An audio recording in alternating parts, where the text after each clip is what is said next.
Kabanata 1691, isang suntok na dumurog sa Wild Overlord. Wild Overlord Body Technique. Ganoon lang ba iyon? Bahagyang ngumiti si Zephyr, tila walang anumang kinatatakutan. Matagal na niyang narinig ang tungkol sa bantog na Wild Overlord Body Technique, isang makapangyarihang teknik sa pagpapatibay ng katawan na kinatatakutan ng maraming mandirigma. Ngunit para kay Zephyr, hindi ito sapat upang maging banta. Sa katunayan, ang kanyang sariling paraan ng paglilinang ay higit na mahiwaga at mas makapangyarihan. Ilang teknik sa mundong ito ang kayang sumabay sa sinaunang paraan ng mga Draco Nico. At ang mas nakakagulat, ang ipinakita niya kanina ay patikim pa lamang. Hindi pa niya ginagamit ang kanyang tunay na lakas. Kung ginawa niya iyon, malamang ay wala ng pagkakataong makatawa ang Elder mula sa teritoryo ng Chinlan. Sa gitna ng nagngangalit na paglusob ng kalaban. Swoosh! Biglang kumilos si Zephyr. Kasabay nito, rumagasa ang napakalakas na tunay na enerhiya sa kanyang buong katawan. Boom! Dalawang nakakatakot na puwersa ang sabay na nagtipon sa kanyang mga kamay. Isang kamao. At isang palad. Fist focus. Sword palm. Sa sandaling pinagsama ang dalawang teknik. Buzz. Buzz. Maging ang mismong kalawakan ay nagsimulang mabiyak. Napahinto ang lahat ng naroon. Hindi pa man sila nakakahinga. Boom!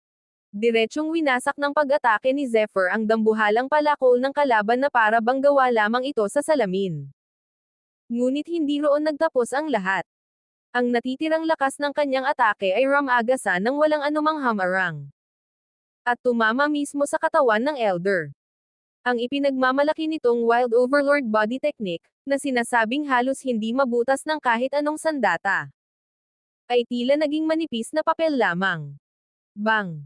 Sa isang iglap, tuluyang nadurog ang katawan ng Elder at nagkalasog-lasog sa ere. Patay. Tahimik ang buong paligid.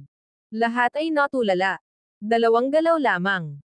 Dalawang galaw ang kinailangan ni Zephyr upang paslangin ang isang eksperto na maihahambing sa Levi. Siyam na spirit martial artist. Hindi sila makapaniwala sa kanilang nasaksihan. Kung ang isang napakalakas na body refining technique ay hindi man lang nakayanan ang isang suntok. Gaano ba talaga kalakas si Zephyr? Ang lihim ay nasa kanyang sword palm. Isang kakaibang teknik na kayang baliwalain ang true energy at maging ang pinakamalalakas na depensa. Kahit gaano katatag ang katawan ng kalaban, wala pa rin itong saysay sa harap ng kapangyarihang iyon. Swoosh! Kalmadong ikinumpas ni Zephyr ang kanyang kamay at kinuha ang loot ring ng napatay na Elder. Pagkatapos ay lumingon siya sa limang mandirigmang kanina'y kanyang iniligtas. Ayos lang ba kayo? Mahinahon niyang tanong. Agad silang yumuko bilang pasasalamat.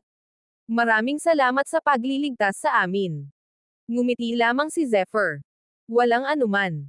Kasapi rin ako ng Alchemist Alliance. Magkakampi tayo. Nagliwanag ang mukha ng limang disipulo. Isa ka pala sa Alchemist Alliance. Bagamat hindi ganoon kalapit ang ugnayan ng Yoking Palace at ng Alchemist Alliance, alam nilang napakalaking biyaya ang makilala ang isang henyong tulad ni Zephyr. Ang nagsalita ay si Shangguan Chanyo, ang pinuno ng kanilang grupo. Siya rin ang pinakamalakas sa lima, na umabot na sa peak Levi. 8 spirit. Ngunit kahit ganoon ang kanyang lakas, ramdam niyang napakalayo pa rin niya sa misteryosong binatang nasa kanyang harapan. Ngunit ang tunay na tanong, bakit tila hindi pa rin inilalabas ni Zephyr ang kanyang buong kapangyarihan? Ano ang mangyayari kapag dumating ang kalabang magpipilit sa kanya na lumaban ng seryoso? Kabanata 1692, ang hamon ng Heavenly Dust Academy. Matapos ang maikling pag-uusap, biglang ngumiti si Shangguan Chanyo at humarap kay Zephyr. Kapatid na Zephyr, bakit hindi ka nalang sumama sa amin? May natuklasan kaming bakas ng Green Soul Dreamy Fruit. At hindi lang iyon. Marami pang ibang pambihirang kayamanan ang nasa lugar na iyon. Kung hindi lang kami nahiwalay sa mga kasamahan namin sa Heavenly Dust Academy, hindi sana kami umabot sa puntong muntik na kaming mapatay ng mga tao mula sa teritoryo ng Chinlan. Nang marinig ang pangalang Green Soul Dreamy Fruit, bahagyang kumislap ang mga mata ni Zephyr. Isa itong napakabihirang kayamanan na kayang maglinis at magpalakas ng enerhiya ng espiritu. Ngunit higit pa roon, ang prutas na ito ay lumilitaw lamang sa mga lugar na nagtatago ng mas marami pang sinaunang kayamanan. Ibig sabihin, mas malaki pa ang gantimpalang naghihintay sa kanilang lahat. Paanong palalampasan ni Zephyr ang ganoong pagkakataon? Ngumiti siya at tumango. Kung ganoon, sasama ako. Wala man siyang magandang impresyon sa Heavenly Dust Academy, wala rin naman siyang personal na alitan sa kanila. Sa ngayon, ang kayamanan ang mas mahalaga. Swoosh! Agad na kumilos ang grupo. Mabilis silang naglakbay hanggang sa marating ang lugar kung saan naroon ang mga tao ng Heavenly Dust Academy, na halos 50 kilometro lamang ang layo. Hindi nagtagal. Isang grupo ng 9 na mandirigma ang lumitaw sa kanilang harapan. Bukod sa mga disipulo ng Heavenly Dust Academy, naroon din ang mga eksperto mula sa Sky Sea Academy at sa kilalang Tai Ching Sword Academy. Dahil sa banta ng teritoryo ng Qinglan, pansamantalang nagsanib puwersa ang iba't ibang akademya. Lalo na ang Tai Ching Sword Academy. Isang akademyang kilala sa kanilang nakamamatay na sining ng espada. Kaya nilang itago ang kanilang espada sa paraang walang makakahalata. At sa sandaling umatake sila. Huli na ang lahat. Marami ng makapangyarihang mandirigma ang bumagsak dahil sa kanilang hindi inaasahang mga galaw. Ngunit sa mismong sandaling nakita ng grupo sina Shangguan Chanyo. Napalitan agad ng malamig na tingin ang kanilang kasiyahan. Lalo na nang mapansin nila si Zephyr. Isang lalaki ang lumapit habang nakapamaywang at may mapanlate ng ngiti. Hindi ba't napakalakas ng Alchemist Alliance? Bakit kailangan ninyong makisama sa amin? Punong-puno ng pangungutya ang kanyang boses. Ang iba pang mga disipulo sa kanyang likuran ay napangisi rin. Kitang-kita sa kanilang mga mata ang paghamak. Alam nilang nasa Levi. 5 spirit lamang ang ipinapakitang cultivation ni Zephyr. Kaya para sa kanila, isa lamang siyang mahinang pasanin. Ngunit ang hindi nila alam, ang binatang kanilang minamaliit ang siya ring madaling dumurog sa isang Levi. 9 na spirit martial artist ilang sandali pa lamang ang nakalipas.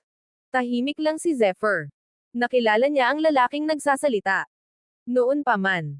Paulit-ulit na siyang pinapuna ng taong ito. At tulad ng dati, hindi niya ito pinatulan. Ngunit sa pagkakataong ito, mukhang hindi na simpleng pangungutya ang naghihintay. Kapag nalaman kaya ng Heavenly Dust Academy ang tunay na lakas ni Zephyr, pagsisihan kaya nila ang paghamak sa kanya? O may mas malaking pagsubok pang naghihintay sa unahan? Kabanata 1693, ang nakatagong panganib sa primordial space. Liu Yan, ano ba ang ibig mong sabihin? Mariing sumagot si Shangguan Chanyo habang humaharang kay Zephyr. Si kapatid na Zephyr ang nagligtas sa aming lahat. Bakit hindi siya maaaring sumama sa atin? Tumahimik ang paligid. Hindi inaasahan ni Zephyr na may isang taong handang ipagtanggol siya sa harap ng napakalakas na disipulo ng Heavenly Dust Academy. Sa kabila ng lakas ni Liu Yan, hindi nag-atubiling magsalita si Shangguan Chanyo. Doon pa lamang, napatunayan na ni Zephyr na isa itong taong marunong tumano ng utang na loob. Isang taong karapat-dapat pagtiwalaan. Ha ha ha. Biglang tumawa si Wang Tao upang pagaanan ang tensyon. Huwag kayong magkaintindihan ng mali. Ganyan lang talaga magsalita si Junior Brother Liu Yan. Huwag mo na lang masyadong damdamin, Chanyo. Kasunod nito ay nagsalita rin ang isang eksperto mula sa Tai Ching Sword Academy.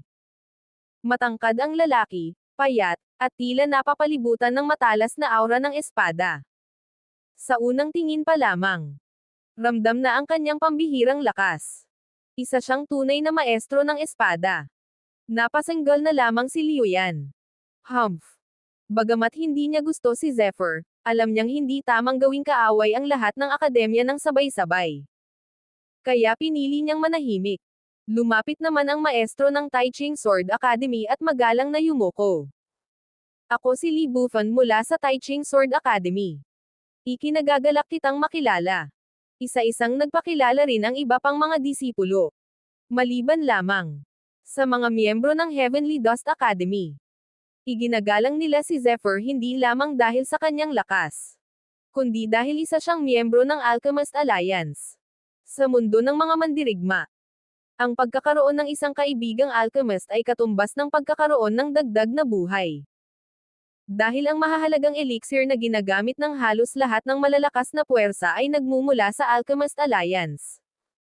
Kaya walang sino mang gustong magkaroon ng alitan sa kanila. Ngunit, habang magiliw ang lahat kay Zephyr, mas lalo namang dumilim ang mukha ni Liuyan. Tahimik siyang ngumiti. Ngunit ang ngiting iyon ay puno ng inggit at galit. Halatang halata na may itinatago siyang masamang balak. Hindi na iyon pinansin ni Zephyr. Para sa kanya, ang isang taong tulad ni Liuyan ay hindi karapat-dapat pag-aksayahan ng oras. Sige, huwag na tayong magtagal. Biglang nagsalita si Wang Tao. Kapag naunahan tayo sa Green Soul Dreamy Fruit, masasayang ang lahat ng ating paghihirap. Tumango ang lahat. Swoosh! Sa isang iglap, mahigit 100 ng eksperto ang sabay-sabay na kumilos.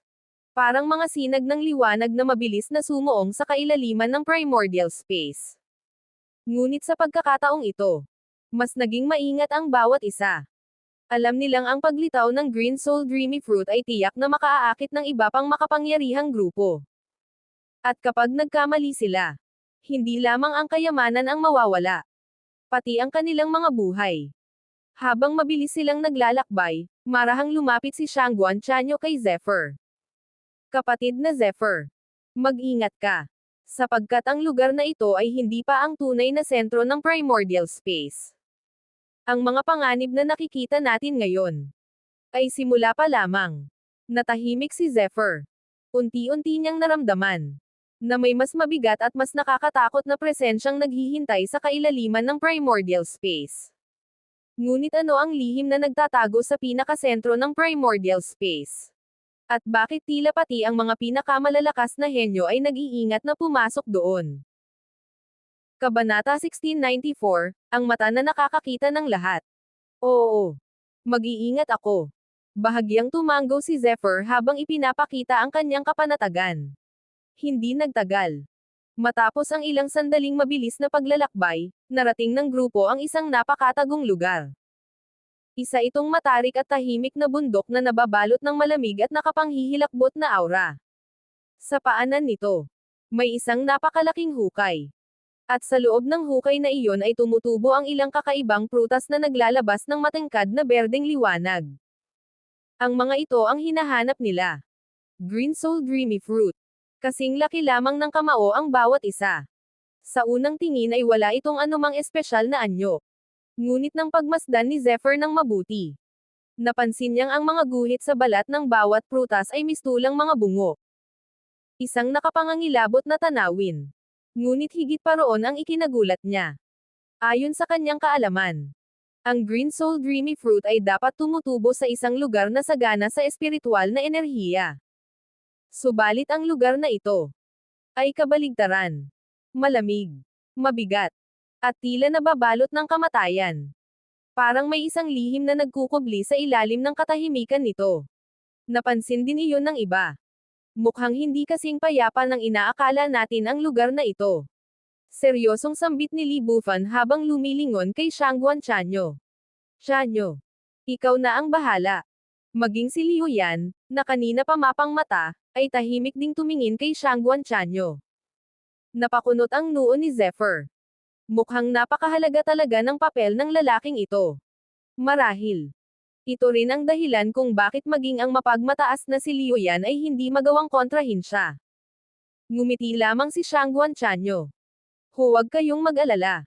Kasunod nito, unti-unting kumislap ang isang misteryosong lilang liwanag sa kanyang katawan. Swoosh! Sa pagitan ng kanyang mga kilay, lumitaw ang isang makinang na simbolo. Habang lumalakas ang liwanag, unti-unti itong naging hugis ng isang mata. Isang mata na tila nakakakita sa lahat ng bagay. Tahimik na nagmasid si Zephyr. Agad niyang nakilala ang teknik. Probing Eyes. Isa itong pambihirang kakayahan na nagmumula sa sinaunang bloodline. Sa dati niyang buhay, nakakita na siya ng mga katulad nitong teknik. Ngunit ang kay Shangguan Chanyo ay malinaw na nasa napakataas na antas. Habang umiikot ang sinaunang mga ron sa kanyang katawan, mas lalong lumino ang mahiwagang mata. At pagkatapos ng ilang sandali, swoosh! Dahan-dahan niyang iminulat ang kanyang mga mata. Naglaho ang liwanag. At ngumiti siya. Ligtas ang lugar. Sinuri ko ang buong paligid sa loob ng 500 kilometro. Maging ang ilalim ng lupa ay wala akong nakitang anumang panganib. Pwede na tayong pumasok. Napatingin si Zephyr kay Shangguan Chanyo nang may bahagyang paghanga. Ang kakayahang iyon ay higit na mas malawak kaysa sa kaya niyang makita gamit ang kanyang sariling eye technique. At alam niyang, hindi lamang simpleng pagtuklas ng paligid ang tunay na kapangyarihan ng probing eyes. May mas malalim pa itong kakayahan, na marahil ay hindi pa ipinapakita ni Shangguan Chanyo. Ngunit, talaga bang walang panganib sa lugar na iyon? O may isang nilalang na napakalakas kaya maging ang probing eyes ay hindi ito natuklasan? Ano ang lihim na nagtatago sa ilalim ng hukay na pinagmumulan ng Green Soul Dreamy Fruit? At handa na ba silang harapin ang nilalang na maaaring nagbabantay rito? Kabanata 1695, ang lakas ng kaluluwang walang hanggan. Tara, bumaba na tayo. Wala nang nag-atubili. Isa-isang tumalon ang grupo patungo sa napakalalim na hukay. Dahil natiyak ni Shangguan Chanyo na ligtas ang paligid, naging panatag ang kanilang mga loob. Sa loob lamang ng ilang sandali, mahigit 100 Green Soul Dreamy Fruit ang kanilang nakolekta. Isang napakalaking ani. Ngunit habang ang lahat ay maingat na iniingatan ang kanilang mga nakuha, may isang tao ang gumawa ng bagay na hindi inaasahan ng lahat. Si Zephyr. Creek. Direkta niyang kinagat ang isang Green Soul Dreamy Fruit. Nagulat siya. Napakatigas ng balat nito, tila babato ang kanyang kinakagat. Sa kabutihang palad, hindi ordinaryo ang kanyang katawan. Kung ibang tao ang gumawa nito, malamang ay nabasag na ang mga ngipin nito. Pagpasok ng laman ng prutas sa kanyang katawan, isang malamig na enerhiya ang mabilis na dumaloy sa kanyang mga ugat. Ngunit makalipas lamang ang ilang sandali, ang lamig ay naging isang mainit at banayad na agos na dumiretso sa kanyang kaluluwa. Kuya Zephyr. Napabulala si Lin Mengya. Nataranta ang lahat. Ngunit huli na. Nalunok na ni Zephyr ang prutas. Agad na sumigaw si Li Bufan. Nako! Bakit niya kinain agad? Ang Green Soul Dreamy Fruit ay kailangang ihanda muna bago kainin. Kung hindi, maaaring mabaliw ang sinuman dahil sa lakas ng epekto nito sa kaluluwa. Sa kabilang panig, napangisi si Liu Yan. Kasalanan niya iyan. Akala niya, sa wakas ay mapapahiya na si Zephyr. Ngunit, ilang saglit lamang ang lumipas. Dahan daw ang iminulat ni Zephyr ang kanyang mga mata. At nagtanong ng may pagtataka. Bakit? May problema ba? Tahimik. Lahat ay natulala. Parang nakakita sila ng isang halimaw. Maging si Shangguan Chanyo ay hindi makapaniwala. Kapatid na Zephyr. Ayos ka lang ba? Napakamot lamang si Zephyr. Oo naman. Bakit? Ano bang dapat mangyari? Lalong nanlaki ang mga mata ng lahat. Hindi nila maintindihan. Ang Green Soul Dreamy Fruit ay kilalang kayang wasakin ang isip ng isang taong hindi handa. Ang iba ay nababaliw. Ang iba naman ay tuluyang nawawalan ng katinoan. Ngunit si Zephyr, parang wala lang. Hindi nila alam na ang kaluluwa ni Zephyr ay napakalakas na. Ang isang Green Soul Dreamy Fruit ay halos walang epekto rito maliban sa pagpapalakas. Ngumiti si Zephyr. Ramdam niya ang mabilis na pagtaas ng kanyang spirit energy at ang unti-unting paglakas ng kanyang kaluluwa. Hindi masama. At bago pa makapagsalita ang iba, kumuha siya ng isa pang prutas. Creek. Isa pa. At isa pa. At isa pa. Parang ordinaryong prutas lamang ang kinakain niya. Napanganga ang lahat. Habang ang iba ay nag-aalala kung paano ligtas na ihahanda ang kanilang Green Soul Dreamy Fruit. Si Zephyr naman ay walang tigil sa pagkain nito. Habang dumarami ang kanyang kinakain, mas lalong lumalakas ang kanyang kaluluwa. Unti-unti itong nababalot ng isang banal na liwanag. Mistulang isang walang kamatayang nilalang ang kanyang espiritu. Habang patuloy na tumitindi ang aura, May isang misteryosong pagbabago na nagsisimulang maganap sa kailaliman ng kanyang kaluluwa. Ngunit anong kapangyarihan ang Magi gising matapos kainin ni Zephyr ang napakaraming Green Soul Dreamy Fruit? At may kaugnayan kaya ito sa sinaunang lihim ng primordial space?